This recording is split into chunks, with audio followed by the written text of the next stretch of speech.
Welcome back, everybody, to Left Reckoning. I'm joined by our good friend Chip Gibbons, who is the Director of Policy at Defending Rights and Dissent. Chip, thank you so much for joining us today. It's always a pleasure to be on Left Reckoning, and I'm glad you keep giving me time to talk about the Julian Assange case.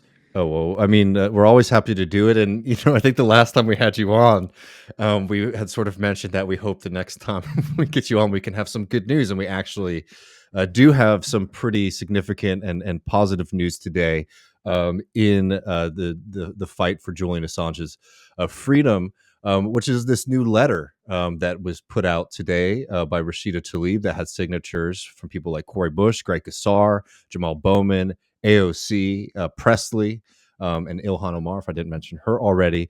Could you talk a little bit about this letter and what it sort of details and what its demands are of the Biden administration?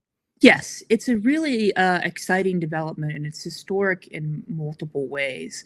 This is the first organized effort you've seen by members of Congress beyond sort of stray remarks, calling for the charges to be dropped. I know Ro Khanna has done a live stream and made remarks on television, but you haven't seen him send a letter like this, and he didn't sign this letter for whatever reason. To see a letter being sent to Merrick Garland asking for the charges to be dropped. I have a very particular view of WikiLeaks and Julian Assange. I think WikiLeaks was a really important attempt to correct a lot of the mistakes with the media. When WikiLeaks was established in 2007, it had this very innovative idea of let's use encryption, let's use technology to create a platform where whistleblowers, whether they're corporate whistleblowers or government whistleblowers, can anonymously give information to journalists. And the thing that they use, is I'm very technologically illiterate, has since been adopted by a lot of newsrooms. They have secure drops or whatnot. But in 2007, this was a revolutionary idea, and WikiLeaks was really incredibly bold. One of their earliest revelations were about Swiss banks, and a judge tried to take their website down. And you had this standoff over the First Amendment. And this was at a time when a lot of us were very sour on the media because they had acted as cheerleaders for George Bush's illegal war of aggression against Iraq, which of course was based on lies. So you have this really sort of exciting platform. And I think Julian Assange is a fantastic journalist, and the world is a better place because of WikiLeaks. But on the Hill, they hate him, right? And you're not ever going to probably overcome that. They have all kinds of negative perceptions of him. So getting anyone to say anything about him on the Hill is really hard. And this letter, it focuses exclusively on the First Amendment aspects of the case. So you don't see a lot of lavish praise of WikiLeaks, but you also don't see the opposite of being like when Elizabeth Warren said, Julian Assange is a really bad man who harmed our national security, but we shouldn't throw away the First Amendment to get him. It focuses pretty exclusively on the fact that he released information from Chelsea Manning in conjunction with the New York Times and other papers. All of the press freedom groups are against it. They quote very heavily from the press freedom groups, multiple letters to Garland. They quote heavily from newspapers like the New York Times and El País and The Guardian who oppose it. And they quote some of the international pressure here, including from Lula, from the United Nations officials. And they really make the case that you have to drop these charges now and halt this prosecution. And it is a very strong defense of the First Amendment. It calls it a dangerous prosecution. It continuously calls for them to halt it. It doesn't mince words. It takes on the Espionage Act too. It's a very powerful letter. And I just want to the text of the letter, people should definitely read through it. We'll have links below for people to do that. But even the way that Rashida Tlaib tweeted it out today. The first line of her tweet is 4 years ago today, Julian Assange was arrested for publishing the truth. Right. That's not this kind of mincing of words that we typically get from a lot of politicians in the U.S., at least when it comes to, defending or talking about the concerns about free speech and the Espionage Act. This is saying this is somebody who's getting attacked for publishing truthful information. And I just think, as we say every time you have, you on the program, it's really important, I find, to really lead with that fact. And her press release has comments from press freedom groups that they made just for the letter, including Rebecca Vincent of Reporters Without Borders. And her quote on the letter, on the press release that's on Tlaib's website, is, "No one should face prosecution or the possibility of the rest of their lives in prison for publishing information in the public interest." Mm-hmm. Like, there's no question that this information that was published by WikiLeaks, with the New York Times, with The Guardian, with El País, with Der Spiegel, was information that was in the public interest. And it's worth reminding people that what Julian Assange is being charged with are the Chelsea Manning revelations. These are the Iraq rules of engagement. These are the Iraq and Afghan war logs. These are the State Department cables. And these are the Guantanamo Bay detaining assessment briefs. There's nothing from 2016 in the indictment. There's nothing about Russia or the DNC. I know those are the two biggest issues in Washington to people, but that's not what he's being prosecuted for. And it's worth noting two things. First, that the DNC tried to sue WikiLeaks over the publishing of the DNC emails, and a judge threw the lawsuit out on First Amendment grounds, and that, Mueller investigated this and found no evidence that could be used against Assange or WikiLeaks to charge them with a crime. So there's, whatever you think of the Hillary stuff, and I'm sort of, bored of the 2016 election. We've had other elections in this country.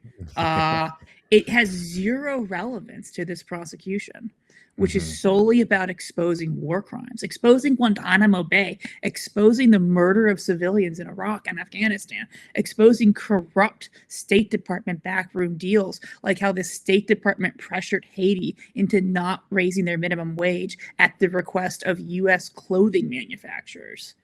Mm-hmm.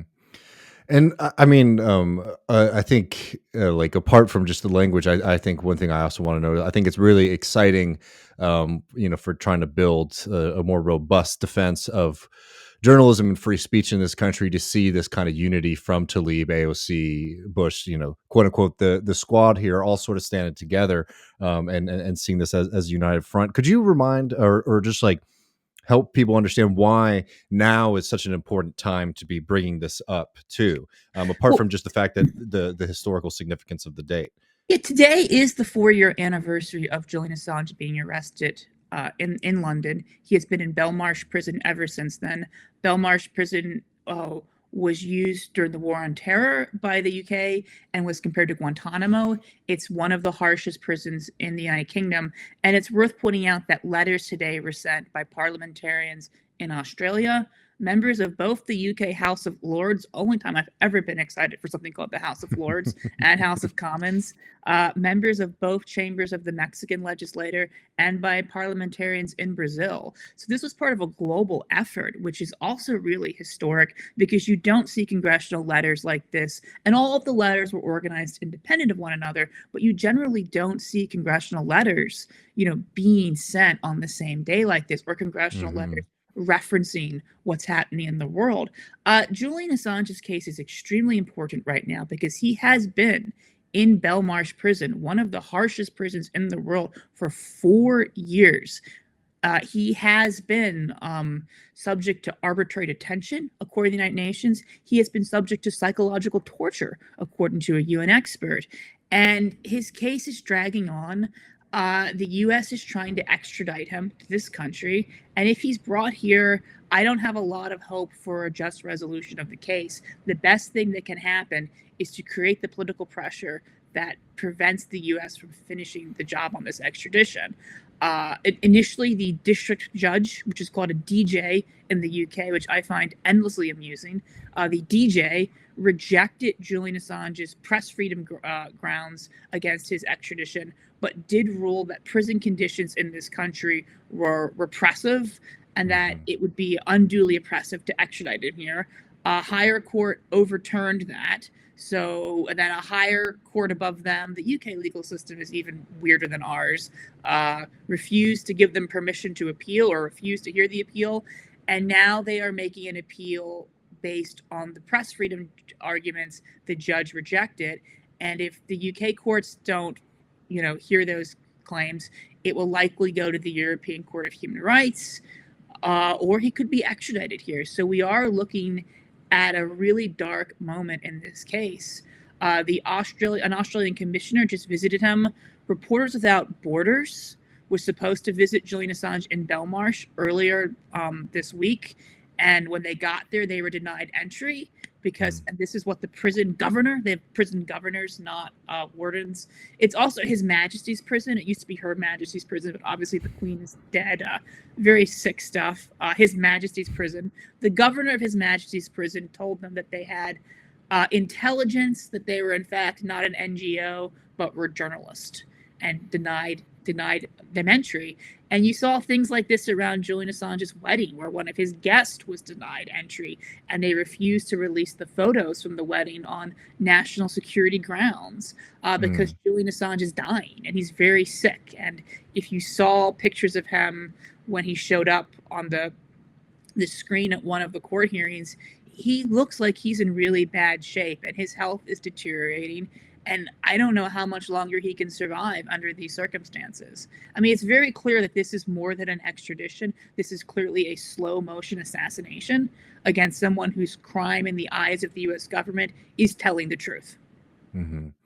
And again, for people who may not have all the information, y'all can find, I'll put links below as well to some of our other interviews with Chip about just the brutal nature of this extradition attempt, the conditions that he was experiencing when he was holed up in the embassy in London. Really, really frightening stuff from a government that is supposedly ours. And, as Americans, we have a responsibility to push back and fight back against this. And Chip, in the last couple of minutes, some people who are seeing this, they want to continue to help. What are the best places for them to direct their energy now that we have this congressional letter and hopefully some more coverage and support coming for Julian? Well, if you want to support my organization, Defending Rights and Dissent, of course, please visit us at rightsanddissent.org. You can learn about our organization. You can learn about other campaigns we're involved in. We were involved in working with Tlaib's office to get an NDAA amendment that would have amended the Espionage Act to make cases like this impossible or difficult to bring.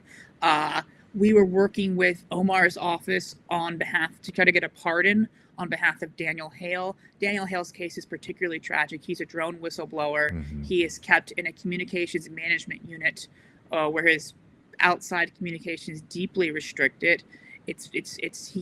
He can't write to people without prior approval from the U.S. government. The FBI listens to all of his calls. And, his crime is that he exposed that during one 6-month period in Afghanistan, 9 out of 10 people killed in our airstrikes were not the intended target, right? So there's all these really horrible cases here. We've been at the forefront of a lot of them, even when a lot of the other DC-based NGOs haven't wanted to touch them. And people on the Hill haven't wanted to touch them. And, when Julian Assange was first indicted 4 years ago, we were up on the Hill talking to people.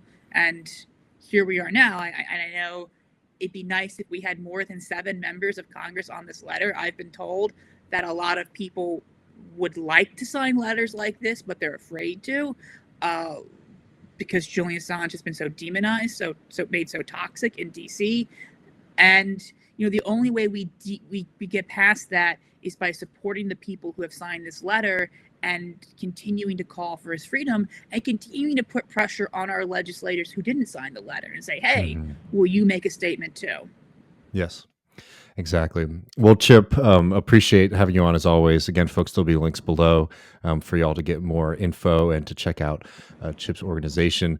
Really appreciate it. And hopefully this is maybe the beginning of a kind of shift in the way that this is going in this country. It feels historic. It really does. The letters from around the world, the letter from the U.S. Congress, the letters a couple months ago from the editors of the 5 international papers. I mean, we've seen people stepping up. I mean, we're nowhere near where we need to be, but we're a lot better off than we were 4 years ago. Exactly. Well, thank you so much, Chip. Thank you.